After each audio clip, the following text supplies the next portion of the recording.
je suis habitué à des actions, notamment avec les faucheurs volontaires de GM et plein d'autres choses. Et je me suis dit, il faut faire quelque chose. Donc aujourd'hui, je suis un peu le lanceur d'alerte, puisque personne n'ose en parler. Ça parle beaucoup dans les bars ou dans des lieux autres. Les promeneurs s'aperçoivent et ils se rendent compte du désastre. Mais tant que personne ne parlera, tant qu'il n'y aura rien de fait, eh bien on ne pourra pas, je dirais, démarrer et suggérer une autre façon de gérer les forêts. Donc à un moment donné, il y a un désordre qui se produit. Si les gens ont un peu de logique, un peu de bon sens paysan, eh bien on essaie de combattre ce genre de fléau qui nous arrive pour que ça s'arrête. C'est fait partout, je sais, c'est en Dordogne, c'est dans quasiment dans toute la France. Mais à un moment donné, il faut dire stop. Et là, pour moi, c'est la forêt boréale. Je dis la forêt boréale est en danger.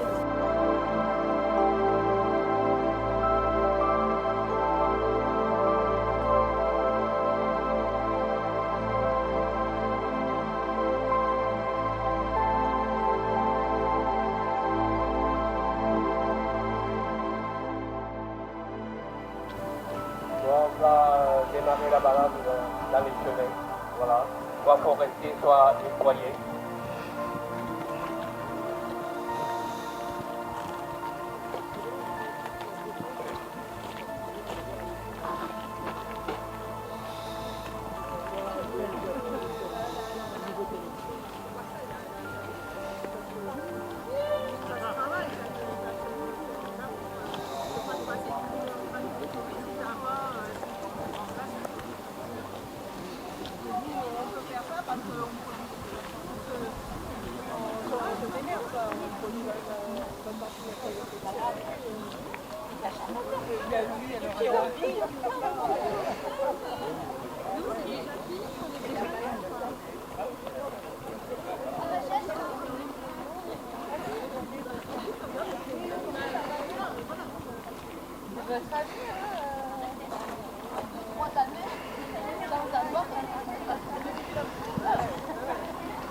Parce qu'aujourd'hui on se porte un peu des...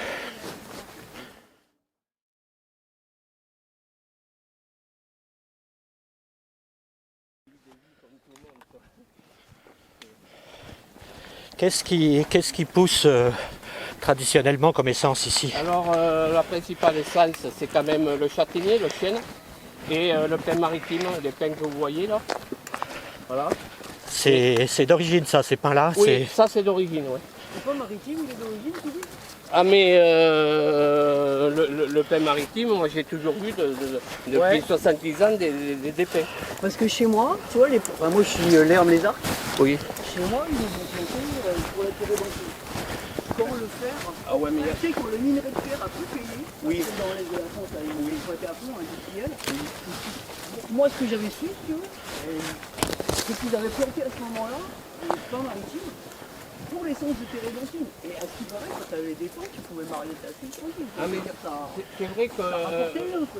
oui, la résine, notamment. La résine, mais chez moi, tu as encore les pots dans les blocs, tu vois. Oui. Ouais. Voilà, des pots avec la lamelle, Mais tu vois, t'as plus le pont, mais t'as encore le pont, quoi, tu vois. Ouais, bah c'est en train de Parce crever. que chez moi, ils crèvent tous. Oui, quoi. mais dans ces cas-là, vous le datez depuis combien? Eh bien, 150. Tu vois, ceux qui... ils ont fait des coups rases autour de chez moi il y a 10 ans. Oui. Il y a 10 hectares qui sont tombés autour. Et en comptant les fermes, tu vois, il y en avait qui avaient 150 ans. Oui. Des pins maritimes. Et les pins sylvestres, ils tiennent bien. Mais les pins maritimes, ils sont tous en train de crever. Tu vois, ils ont le pourrier, ils ont chopé le pourrier. C'est pas une essence qui s'adapte ici, quoi.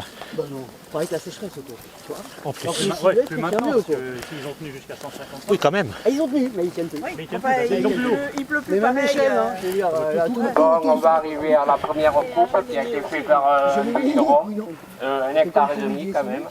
Donc ça fait beaucoup. Bon, il y aurait eu que ce bois, je l'aurais compris, mais depuis c'est plein de bois qui se coupent. Quand on va sur Pélévêque, c'est des hectares et des hectares. Alors de la route, des fois on ne le voit pas, parce qu'ils contournent. Ils font un chemin pour passer les machines, et ils rentrent à l'intérieur des bois et donc ça choque moins les gens. Mais quand vous l'avez juste au bord de la route, vous vous rendez compte qu'il y a quelque chose qui se passe qui n'est pas normal. Alors que les gens coupent leur forêt, c'est un peu normal. Mais autrefois, le paysan, c'est lui qui coupait les bois. Il était tout, le paysan. La base, c'était la paysannerie. On était nombreux. On était dans les champs, on était dans les prés. Et ceux qui n'avaient pas fait assez d'argent, je dirais, l'été, avec leur récolte, eh bien l'hiver, ils faisaient du bois. Et ça leur permettrait de survivre. Et voilà, mais ils entretenaient. Vous voyez, la fougère, ben, ils mettaient la fougère pour les bêtes, pour qu'elles puissent se reposer dessus, plutôt que de mettre du foin ou de la paille. Donc ils avaient un sens aigu des choses. Bon, il est vrai qu'ils avaient si peu d'argent qu'ils faisaient attention à tout. On faisait les fagots, nous, quand on était gosses. Il fallait aider la maman, parce que c'est la maman qui faisait, quand les hommes, eux, coupaient les arbres, souvent à la scie ou à la tronçonneuse, et ils le sortaient avec des petits tracteurs et le bénou, qu'on appelle. Ça veut dire que l'impact, même si c'était la machine, il était minime. On en arrive aussi à faire en sorte que c'est devenu une industrie que l'État encourage, comme tout ce qui aujourd'hui vous êtes venus, parce que vous avez des convictions, vous apercevez tout comme moi que c'est pas normal, ces coupes. Est-ce que c'est légal les coupes rases? D'après les abatteurs, les armes abatteuses, j'appelle ça des armes, ça serait normal. Oui, mais est-ce que c'est légal? Alors, la légalité, je ne suis pas allé jusque-là. On va former le groupe, justement, pour connaître le droit qui se fait à l'heure actuelle et pouvoir le contrarier, pour qu'une forêt continue à vivre. Et ça, c'est important. Parce que la forêt, moi, le matin, dans la ferme en ruine où je suis, elle apporte la fraîcheur. Parce que quand il fait très chaud, eh bien, la forêt, le lendemain, vous restitue cette chaleur en fraîcheur. Et l'hiver, eh bien, elle vous protège du froid. Alors qui coupe? C'est majoritairement des agriculteurs locaux ou est-ce que ce sont des entreprises qui viennent d'ailleurs? Alors la bonne question, eh bien, c'est des entreprises qui viennent d'ailleurs, notamment de Dordogne. Alors moi, on me dit que je m'attaque à des petits. Mais le petit qui a une abatteuse, il est là quand même pour détruire la forêt comme les autres. Et c'est là où je ne suis pas d'accord. Parce que c'est eux, ça peut être Alliance, ça peut être d'autres. On veut continuer ce combat pour tout le monde. Parce que tout le monde est concerné. Voilà. Alors, ici ou ailleurs, eh bien, on ne veut pas de ces abatteuses. La forêt, c'est partout pareil. On le voit aussi à Tour-de-Fort, pour d'autres raisons. Quoi qu'il en soit, raser des forêts n'a pas lieu d'être. De toute façon, qui que ce soit, il s'attaque en déforestant, qui que ce soit, à un bien commun. La forêt, c'est comme l'eau, c'est un bien commun. Tout à fait. On en bénéficie tous. Tout à fait. Quand il n'y aura plus de forêt, on sera tous empêchés de respirer. Alors pour revenir sur une des questions, savoir si les coupes rases étaient légales. Donc elles sont légales, la loi autorise les coupes rases. Il se trouve qu'il y a des législations qui sont un peu différentes en fonction des départements. Moi je n'ai pas tout en tête là, mais la plupart, en général les coupes rases elles sont légales. Il y a les techniciens forestiers qui le vérifient. Il se trouve que nous en Bourriane on a une forêt un peu particulière, c'est qu'elle est composée essentiellement de taillis de châtaigniers. Et les taillis, c'est quasiment pas réglementé, c'est plus réglementé sur les futaies. Et une des clés un peu du problème tourne autour quand même de la gestion de la forêt de châtaigniers et de taillis. Et les chênes, c'est considéré plutôt comme une futaie. Enfin, c'est pas un taillis, quoi, ça repart pas en CP. Et ensuite, ils peuvent dire que c'est pas une coupe rase en laissant 3-4 arbres à l'hectare et ils détournent comme ça un peu la législation. Et quand ils dessouchent, parce que par chez nous, ils ont dessouché carrément. Alors, Et labouré. Quand ils dessouchent, ils ont demandé une modification au cadastre, parce que du coup, ça c'est Changement d'affectation. un changement d'affectation. Donc là, c'est passé à la DVP normalement. Comme à Salviac, où ils ont installé une centrale photovoltaïque sur 10 hectares de forêt. Donc là, c'était pas du taillis, et ils ont fait un changement d'affectation. Et donc ils ont dessouché et ça a été autorisé.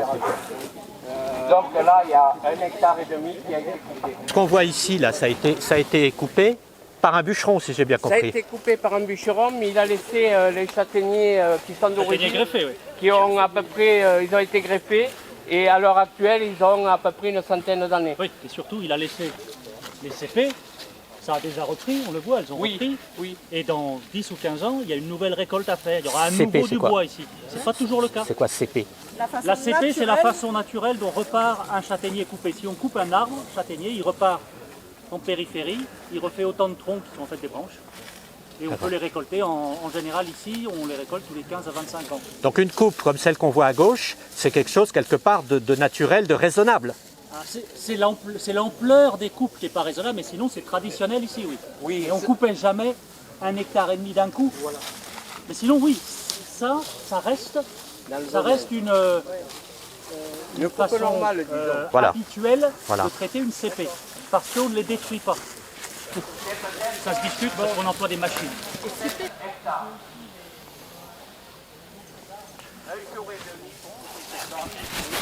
Il a mis à peu près la même chose pour sortir le bois. Ils ont fait très vite. Ils savaient qu'on allait faire une action médiatique et donc ils n'avaient pas envie d'être là, surtout, avec la machine. Alors là, c'était une John Deere. Mais bon, c'est à peu près équivalent en poids. Un bûcheron, il peut faire 100 kg. Une machine, c'est des tonnes. De bien comprendre les fonctionnements des écosystèmes jusqu'à un certain point. Le biotope, c'est les constitutions physiques du milieu. La température, l'ensoleillement, la pente, l'altitude, le vent, l'ensemble des conditions physiques, c'est ce qu'on appelle le biotope. Et la biocénose, c'est l'ensemble des êtres vivants qui occupent cet espace-là. Alors ça a permis de faire énormément de progrès pour savoir l'aire de répartition des arbres, des animaux, c'est super efficace. À part que notre ami l'arbre, lui-même, en existant, en étant là, il est à la fois dans la biocénose, c'est un être vivant qui occupe l'espace, mais il est aussi facteur de biotope, parce qu'il apporte de l'ombre, parce qu'il modifie la nature du milieu. Et donc ça nous oblige à faire un raisonnement qui commence à être beaucoup plus compliqué. Les décideurs actuellement sont restés dans cette première version. Bon, ben, on enlève des arbres, on replante, voilà, on a le biotope est le même, on a remis des êtres vivants, et pour eux, ils ne voient pas la différence. Parce que justement, il faut faire un raisonnement différent, d'arriver à changer d'échelle. L'arbre, qui était un élément de la biocénose, devient un élément du biotope, donc un élément constitutif du milieu, et devient lui-même un abri. Par exemple, ce qu'on appelle la microfaune des arbres, en particulier des vieux arbres, vous avez tous entendu parler de la présence de certains insectes, des loges de pics, etc., etc. Toute une cortège d'animaux qui vivent dans ce biotope-là particulier. Et si encore on descend d'une échelle, comme a fait monsieur, c'est-à-dire qu'on descend au niveau du monde des microbes, donc des bactéries et des champignons, là encore, l'arbre constitue aussi un abri pour ça. Alors pour faire bref, en faisant une coupe rase, on change en profondeur le milieu.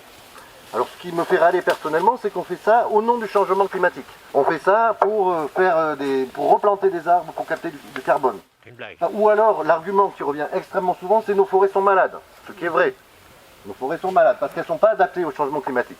Donc on va mettre d'autres espèces qui viennent parfois de loin et qui n'arriveront jamais à s'adapter dans notre biotope. Le seul moyen actuellement qu'on connaîtrait, c'est de faire des couloirs, ce qu'on appelle des trames vertes, bleues, marron. C'est-à-dire permettre à l'ensemble des cortèges vivants de pouvoir migrer du sud vers le nord. Les espèces qui se retrouvent dans le sud de l'Espagne, qui sont adaptées à la chaleur, devraient pouvoir remonter naturellement, à condition qu'on leur laisse la possibilité de migrer, donc en faisant et en maintenant ces couloirs. Ça ne se fait pas du tout. Des couloirs, tu dis? Des couloirs, des corridors écologiques, des couloirs, c'est ce qu'on appelle les trames. La trame bleue, elle concerne les milieux aquatiques. La trame verte, elle concerne les milieux forestiers et végétaux. La trame noire, bon, c'est pas le moment, mais c'est conserver des milieux nocturnes pour permettre aux insectes de se déplacer. Et la trame marron, ça c'est une question de sol aussi, voilà. Malgré les Pyrénées, ça pourrait se faire naturellement.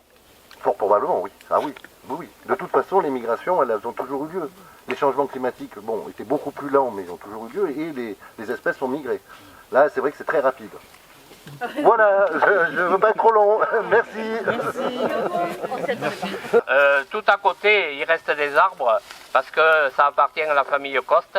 Et Tant que ça sera comme ça a été coupé à la tronçonneuse il y a une dizaine d'années. Et là, je retrouve des girolles en disant que le bois au Jalais, j'en trouverai plus, je pense, pendant peut-être 30, 40 ou peut-être jamais plus.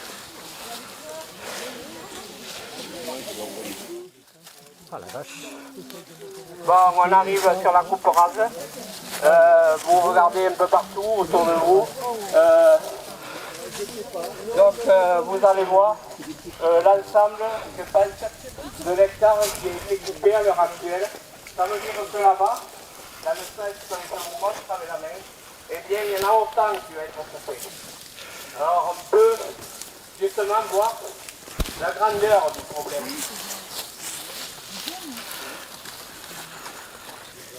Alors, comme on peut voir, les souches sont hautes, les roses vont pousser là-dedans, et si un jour il y a le feu, les pompiers, je vous dis pas, Ah bah oui. ça va être un bordel phénoménal. Une coupe comme ça, c'est pas une bonne coupe. Alors là, la parcelle, elle n'est pas énorme par rapport à d'autres coupes qu'il y a dans le Lot. Mais ici, c'est assez remarquable parce qu'on observe autour là que c'est des arbres qui sont très jeunes. Vous voyez, c'est des châtaigniers qui sont tout petits. Ça veut dire que là, on va en faire soit du piquet, 40 ans. à mon avis, c'est à moins de 40, ou alors ça part pour le papier. Donc là, on est en train de raser des forêts qu'on sous-utilise complètement. Voilà, c'était ça aussi l'un des problèmes de l'industrie forestière. Le châtaignier, c'est un super arbre. On peut en faire beaucoup de choses, mais là, il est quand même très malade là. Il a plusieurs maladies. Donc il y a un chancre, il y a la maladie de l'encre, il a un ravageur, le sinipse, et les souches, elles commencent à être un peu fatiguées là. Donc il y a des zones à préciner où après une coupe rase comme ça, normalement, a priori l'année prochaine, si on repasse ici, il y aura plein de rejets. À préciner, en fait, les rejets, ils vont sécher sur pied et ce sera terminé pour le châtaignier. Donc là, on va avoir des zones, on ne sait pas ce que ça va devenir. Et avec des étés comme celui qu'on a eu cette année, en fait là, les rejets avec 40 degrés, ils ont vraiment du mal à reprendre là. Donc ce que les techniciens forestiers essayent de faire, c'est de faire des prélèvements de châtaigniers, en enlever de la forêt, et laisser d'autres essences qui sont plus résistantes et qui ne sont pas malades, se développer progressivement pour au fur et à mesure retirer finalement les châtaigniers qui sont malades. Mais des parcelles comme ça rasées, là, comme Pierre l'a expliqué et comme Gilbert, en fait, ça ne va pas repousser et donc ça va être la jungle. Et c'est les ronces et c'est des risques d'incendie importants. Sur l'aspect économique, donc en moyenne, apparemment, les grosses entreprises proposent 9 € le ster sur des coupes rases. C'est-à-dire que le propriétaire, il va recevoir 9 € au ster. C'est-à-dire que c'est très faible. Hein. Donc ça, c'est fait par des abatteuses. Il y a un endettement très important. Gilbert, il expliquait que celui qui a tout rasé ici, il achète 600 000 la machine et après, il a 300 000 pour débarder l'autre machine. C'est-à-dire qu'il investit 1 million. Donc derrière, il faut raser quelques forêts pour pouvoir rentabiliser. D'un autre côté, les propriétaires reçoivent très peu d'argent par rapport aux dégâts que ça provoque. Alors qu'avec une gestion de la forêt différente, en laissant pousser davantage les arbres et en relevant seulement les arbres matures, qui sont beaucoup plus valorisables, qu'on peut utiliser dans le bois d'œuvre, là on peut arriver à au moins la même chose, sinon plus, en gardant une forêt. Alors que là on n'a plus rien là.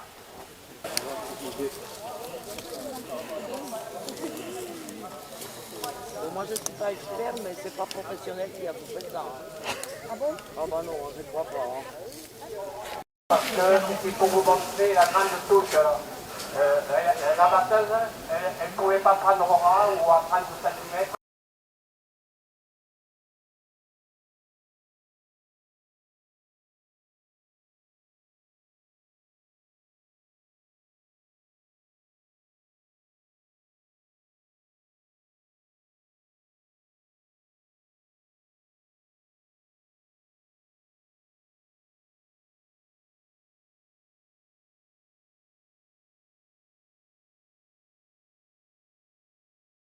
L'eau était devant parce qu'elle, si elle n'est pas devant, elle est infernale. Elle tire comme une cinglée. Alors devant, ça va. Mais ce qu'agace, c'est le bras.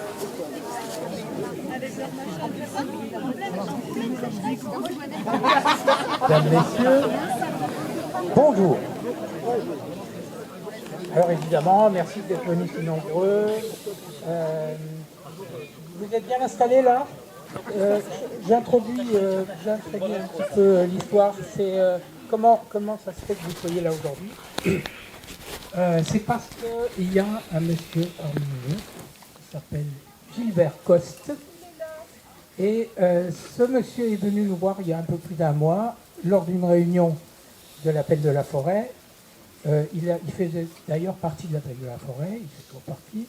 Et il est venu nous voir et il nous a dit, voilà, je me suis levé un matin là et j'ai entendu la batteuse, je me suis allé voir et ils étaient en train de détruire toute la forêt qui est contiguë à la sienne, puisqu'ici on est chez lui en fait. Alors du coup, on a fait plusieurs réunions et on a dit, il faut absolument que les gens sachent comment ça se passe. Nous, on savait parce que depuis 2022, en parcourant les routes ici, on s'aperçoit très bien de ce qui est en train de se passer.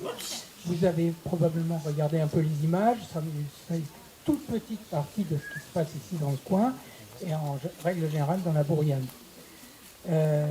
Donc on a décidé de faire une journée consacrée à ça pour permettre aux gens de découvrir ce que c'est une forêt en bon état, une forêt qui a été coupée correctement il y a quelque temps, et ensuite ce massacre-là, qui se développe de plus en plus et auquel on a décidé de s'attaquer pour le freiner, voire même l'arrêter. Donc la coupe rase, c'est ce qu'on veut arrêter, enfin même s'il y a des coupes rases qui peuvent être compréhensibles sur des forêts entre mauvais état, des choses comme ça, mais ça on pourra en parler aussi, puisqu'il y a quelqu'un ici qui en pratique aussi, très peu, mais qui en pratique dans certaines circonstances. Je pense à Bruno, je ne sais pas s'il est dans le coin. Ouais, probablement. Ouais. Donc on a quelques personnes qui sont un peu spécialisées, des bûcherons, des lagueurs, etc. Donc ces gens-là, ils sont parmi vous, là, ils sont assis. Et à un moment donné, on leur demandera de venir prendre le micro pour répondre à vos questions. Donc là, vous avez compris à peu près de quoi il retourne si vous avez regardé les panneaux. Et donc notre but là, c'est de voir ensemble ce qu'on peut faire, où en est la situation. Donc posez-vous toutes vos questions maintenant, c'est le bon moment. Préparé que j'ai trouvé dans un petit livre qui s'appelle Forêt en bataille d'Alain, ça s'appelle Alain Gaspard, avec l'éco-paternalisme. L'idée que la forêt serait en retard, en manque et en décalage, qu'il faudrait accélérer son rythme et qu'elle serait trop lente pour affronter le monde dégradé qu'on lui prépare sciemment. L'injonction à adapter les forêts pour les rendre plus performantes cache mal un impératif néolibéral. Quel manque d'humilité. Cette forme de l'éco-paternalisme est une négation complète de l'histoire. Rappelons juste quelques vérités. La forêt a 390 millions d'années. L'Homo sapiens, 300 000. Un arbre peut vivre des milliers d'années sans fléchir. Un être humain passe difficilement le cap du siècle.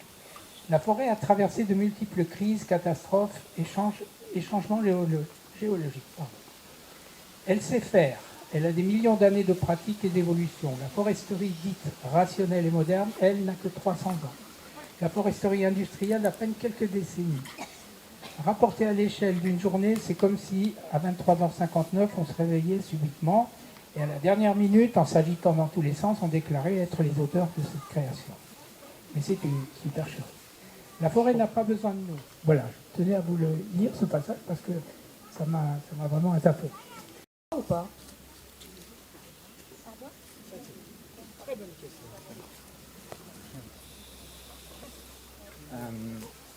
Alors, on a étudié un peu la charte du PETR du Grand Quercy, et donc il n'y a que 13% des bois coupés qui sont utilisés en bois d'œuvre localement, c'est-à-dire en charpente, en menuiserie. Et donc il y a 47% des bois abattus partent pour la filière énergie. Donc ça va être pour faire du pellet ou du bois de chauffage. Sur la question du bois énergie, donc c'est c'est un vrai problème. Le pelet était à la base un sous-produit de la forêt. Aujourd'hui, on rase des forêts, on rase des arbres pour faire du pelet. Donc là, c'est un changement, on passe de sous-produit à produit. Et ensuite, l'essentiel du bois de chauffage part pour la région toulousaine. C'est pas un bois qui est consommé localement. Ensuite, l'autre partie, c'est le bois industrie, donc palettes, cagettes, et ça part également, et pâte à papier, également en région toulousaine. Ce qui fait que là, on est à peu près à 80%, plus de 80% qui part, qui n'est pas utilisé. On peut utiliser des toutes petites forêts, comme des très jeunes forêts, comme on a vu à côté. On s'en fout, on réduit tout en mixture, on fait de l'aggloméré, on fait du pelet, et on n'a pas intérêt à penser la forêt du futur. Elle est gérée à l'instant T. On ne regarde pas les essences. Moi, je suis menuisier. En fait, on a beaucoup de mal à retrouver les essences qu'on peut avoir dans la forêt en Syrie. Là, j'ai mis quelques échantillons. Aujourd'hui, on n'a même plus l'habitude. En fait, on ne sait pas les reconnaître, les essences, et on ne les retrouve pas. L'abatteur, il ne fait pas le tri. Il ne cherche pas à voir, tiens, il y a un sorbier, là, il y a un chêne, il y a un châtaignier, il y a un cormier. Tout passe. Et donc, c'est sous-utilisé par rapport à ce qu'on pourrait en faire. Il y a énormément, en fait, on pourrait quasiment utiliser tous les bois de la forêt pour faire de l'ameublement, pour faire de la charpente, pour faire des escaliers. Et là, il n'y a rien. On achète des panneaux et des contreplaqués, on a une autre gestion complètement industrielle. Et donc ça, c'est dramatique. L'idée de cette journée, c'était de questionner la gestion industrielle des forêts, avec le dérèglement climatique, avec les emplois locaux, par exemple, et montrer qu'il y a une autre manière de gérer la forêt qui pourrait convenir économiquement. Il faut savoir que les coupes rases et les plantations, c'est possible grâce aux subventions. En fait, les plans de relance de Macron, avec les plantations d'1 milliard d'arbres, ça c'est de l'argent public qui sert à faire de la monoculture.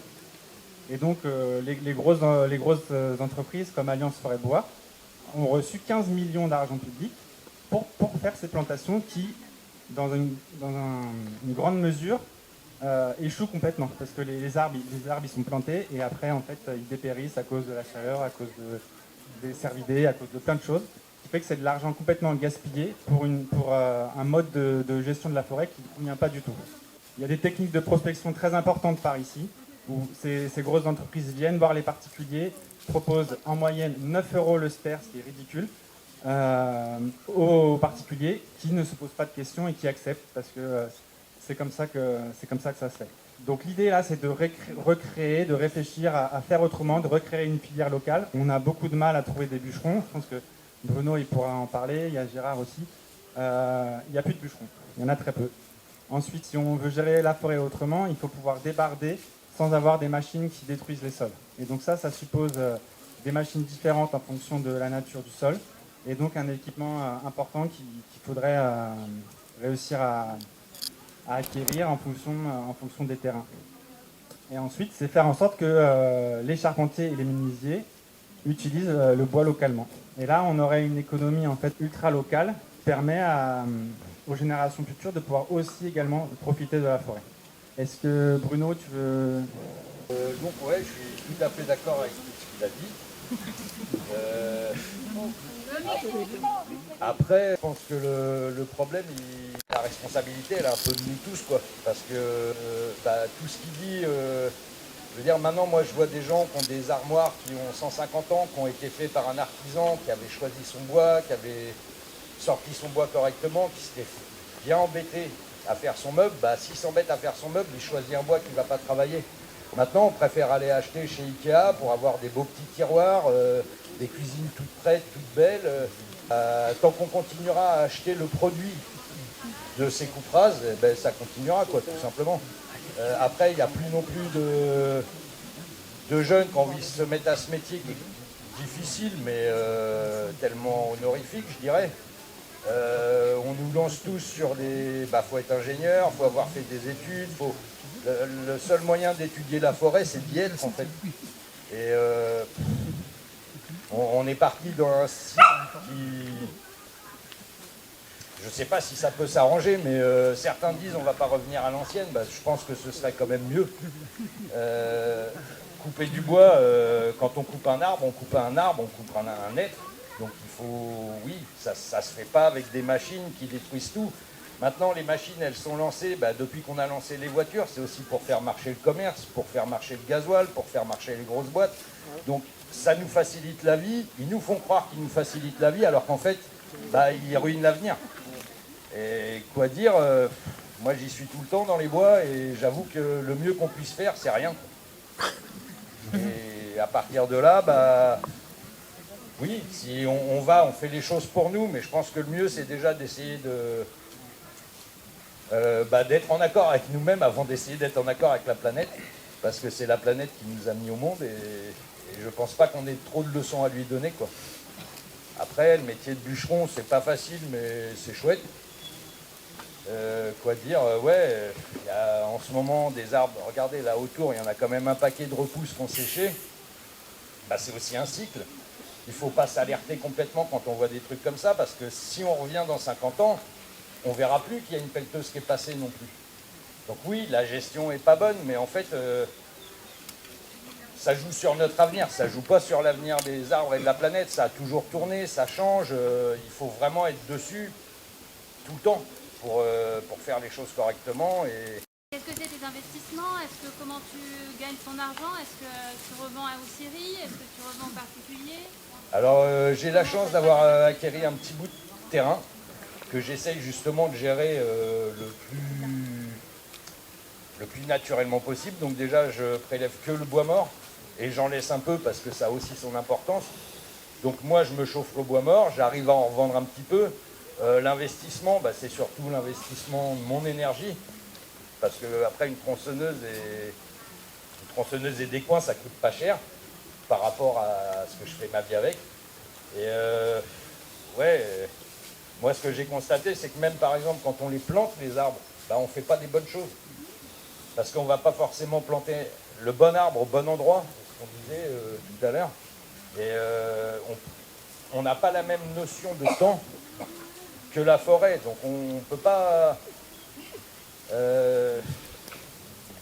il faudrait 2 ou 3 vies pour vraiment se rendre compte de l'effet que tout ça, ça va avoir. Au niveau de la formation des bûcherons, où ça en est, le métier est en train de disparaître, mais est-ce qu'il y a quand même une volonté de refaire partir ces formations, encourager les jeunes à faire des formations pour devenir bûcherons?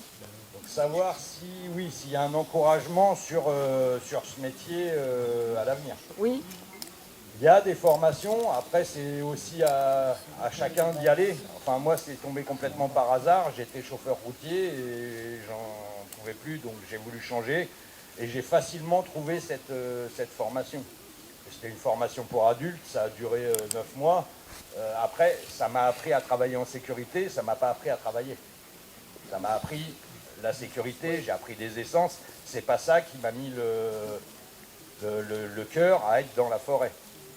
Donc après, c'est un métier, moi je pense que c'est un métier d'avenir parce que quand on sait s'occuper du bois, déjà on peut se faire sa charpente soi-même, même si on n'est pas charpentier. Enfin, on peut se chauffer déjà. Quand on n'a pas à payer de chauffage, c'est énorme. Et on se rend compte de tous les bienfaits qu'a la nature envers nous. Et du coup, on peut peut-être changer aussi une autre façon de voir la vie. Parce qu'à l'heure actuelle, on nous promet que si on fait des études, on aura plein d'argent. Et puis, il faut plein d'argent pour être quelqu'un. Alors qu'en fait, il faut juste être bien. Et l'argent, ça ne rend pas bien.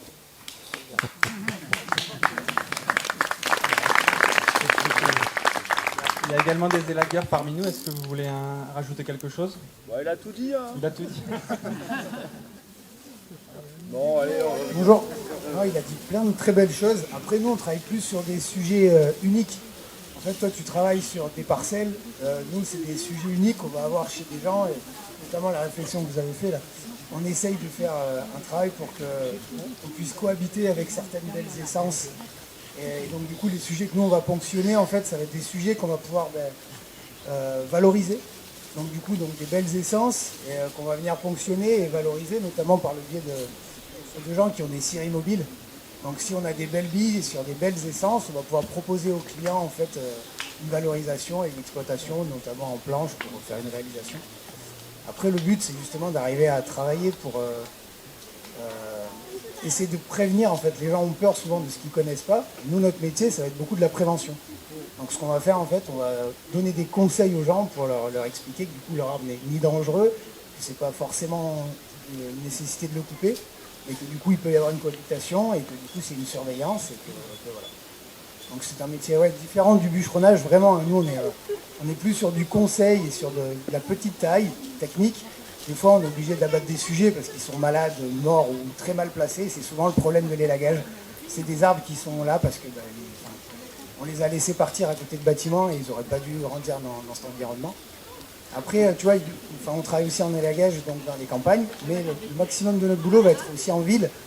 Et les arbres de ville, souvent, vous avez vu, il y a des très très belles essences dans les parcs, dans les jardins, dans les maisons. Et ces arbres-là, justement, il faut les conserver, il faut les bichonner, il faut s'en occuper en fait. Parce qu'il y a cette cohabitation avec nous. Donc voilà. Nous, c'est un métier un peu différent. Mais... Ouais, je te rejoins complètement, vis-à-vis de l'élagage, je suis complètement d'accord avec toi, c'est beaucoup de conseils. Voilà, c'est énormément de conseils parce qu'on a toujours peur de ce qu'on ne connaît pas. Et au final, les gens ont souvent peur. Ils veulent faire une réduction d'un arbre. Regardez, il est très grand. J'aimerais le réduire, mais en le réduisant, on ne va pas forcément le sécuriser. Au contraire, cet arbre va refaire des pousses. Ces pousses-là vont être plus fragiles qu'un bois d'origine. Et du coup, on va être obligé d'intervenir sur plusieurs... Enfin, ça va être une carte de visite tous les 2-3 ans. On va être obligé d'intervenir. Donc, laissez votre arbre, surveillez-le. Et s'il y a la meilleure chose pour l'arbre, ça sera de ne pas le toucher. Donc, m'appelez pas. Et une fois qu'on reparle, les gens nous disent ils ne veulent pas travailler. Si, nous, on veut travailler. Mais le mieux à faire pour votre arbre, c'est laissez-le tranquille. Oui, c'est exactement ça. Et tu disais, je pensais à un exemple. En fait, on est là un peu pour faire de la cohabitation entre les arbres et la ville. Et je pensais aux platanes qu'on voit souvent dans les villes. La plupart du temps, on est assez révolté par les tailles qu'on voit parce qu'on fait de la taille en tête de chat. C'est une espèce de grosse boule qu'on voit au bout des branches.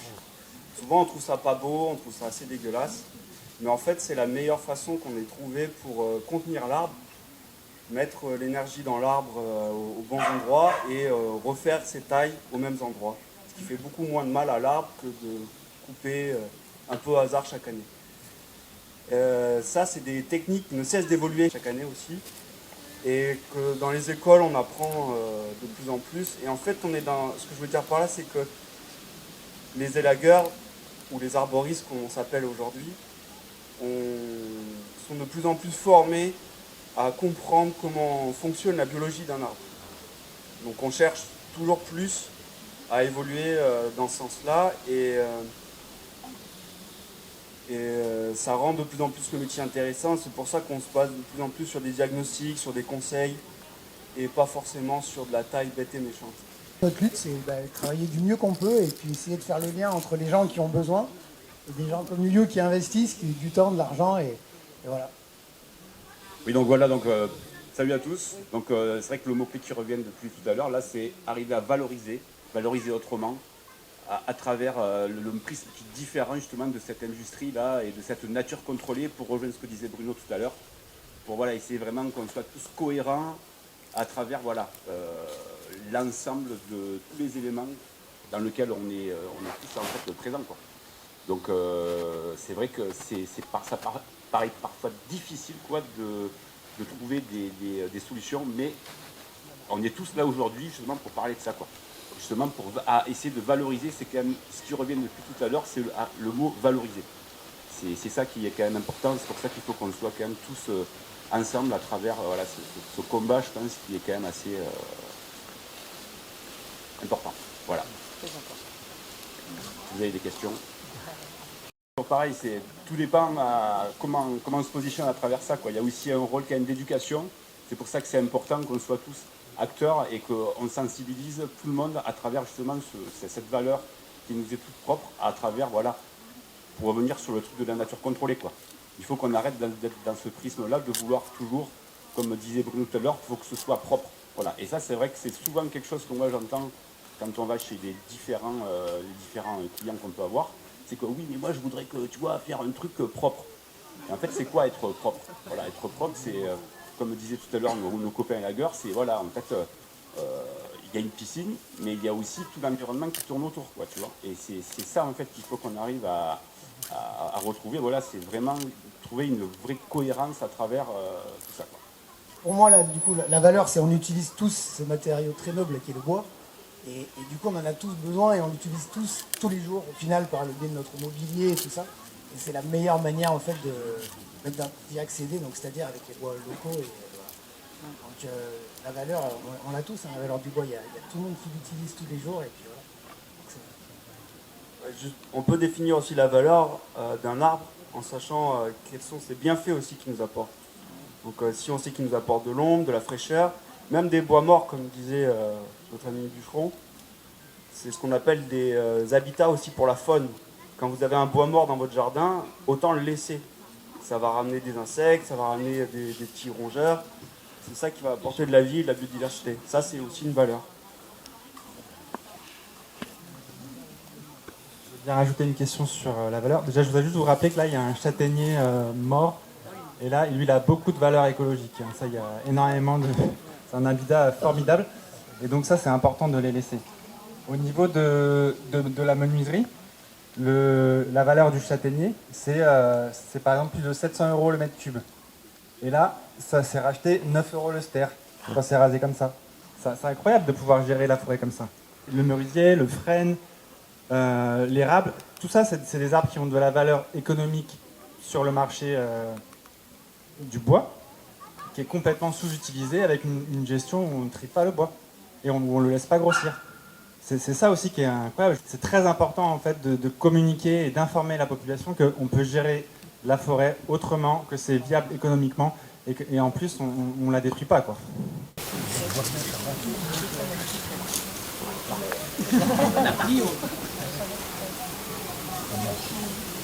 Ouais, du coup, moi je suis charpentier depuis une quinzaine d'années à peu près.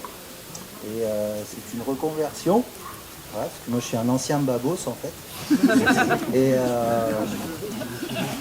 du coup, dans ces 15 ou 20 ans de boulot, j'ai fait plusieurs types de charpente. J'ai commencé dans une entreprise de charpente traditionnelle, où le patron avait 60 ans, taillait les bois vraiment à la main, de manière tradie.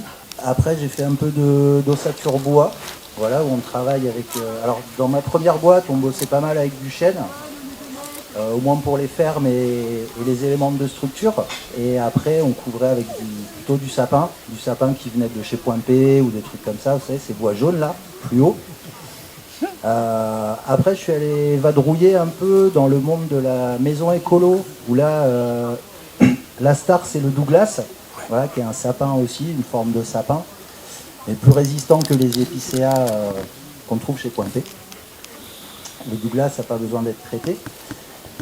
Et souvent, c'est du bois qui est pris en scierie, qui n'est pas pris dans des grosses boîtes. On supprime un intermédiaire, en fait, et on supprime aussi les traitements. Si vous passez dans une zone pavillonnaire en construction, vous verrez que toutes les poutres, chevrons, pannes, etc. sont vraiment dans une zone très citron. En fait, c'est les produits qu'on met dedans, parce qu'à la base, les bois sont classés en 4 catégories. Donc il y a la classe A, c'est des bois très, très légers, genre du balsa, des bois qui ne vont rien supporter, qui ne sont pas faits du tout pour la construction. La classe B, c'est les bois comme les sapins, comme beaucoup de sapins, qui vont être bons pour l'intérieur, mais qui n'ont pas une bonne résistance ni aux insectes, ni aux intempéries, ni aux champignons. Et puis on a la classe C, où on commence à trouver des bois qui, eux, sont bons pour le bois d'œuvre dans des conditions un peu difficiles. Donc là, il y a le chêne, le châtaignier, le Douglas, et après, il y a la classe D, où là, c'est les bois exotiques.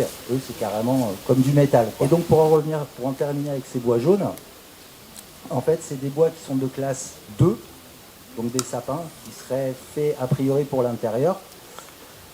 Et en fait, on les utilise parce qu'ils poussent très vite, et en fait, quand on voit les trucs PEFC, là, forêt gérée durablement, etc., souvent, c'est ces bois-là, en fait, je pense qu'on replante après.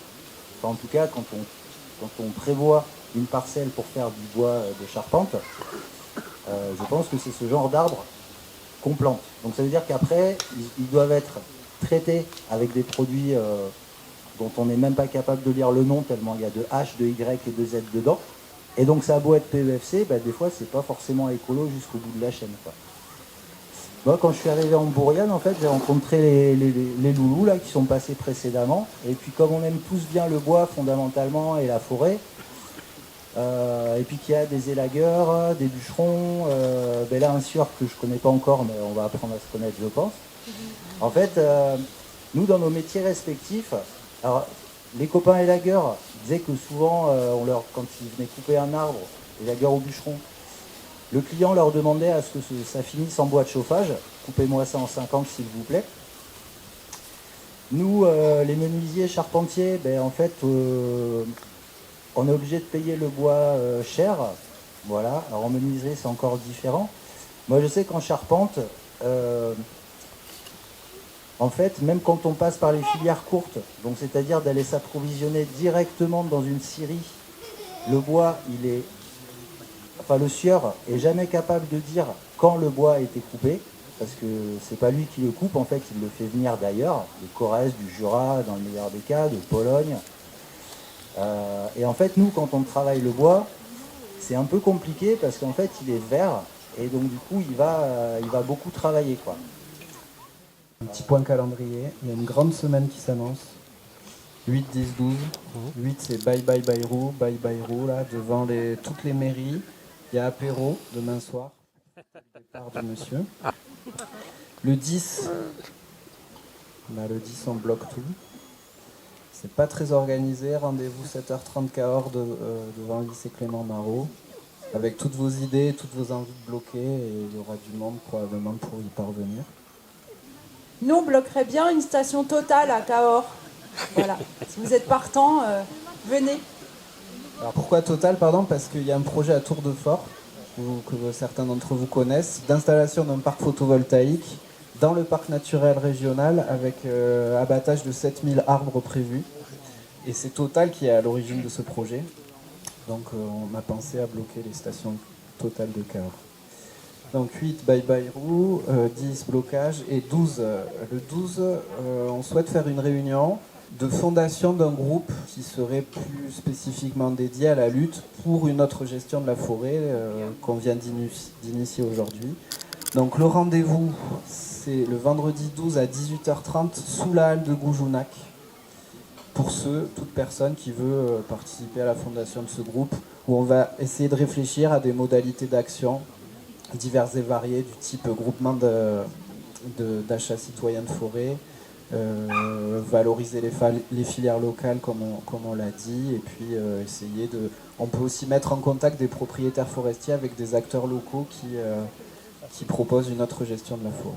Voilà. Si quelqu'un veut ajouter... Ah oui, et le programme immédiat, c'est que vous avez 2 tables au centre pour un apéro offert qui souhaitent rester un petit peu, et ensuite pique-nique. Alors 2 solutions, soit vous avez amené votre pique-nique, soit on a prévu une petite restauration pour ceux qui ont rien à manger. On laissera partir personne sans qu'ils soient nourris. Et si quelqu'un veut ajouter quelque chose, le micro est ouvert.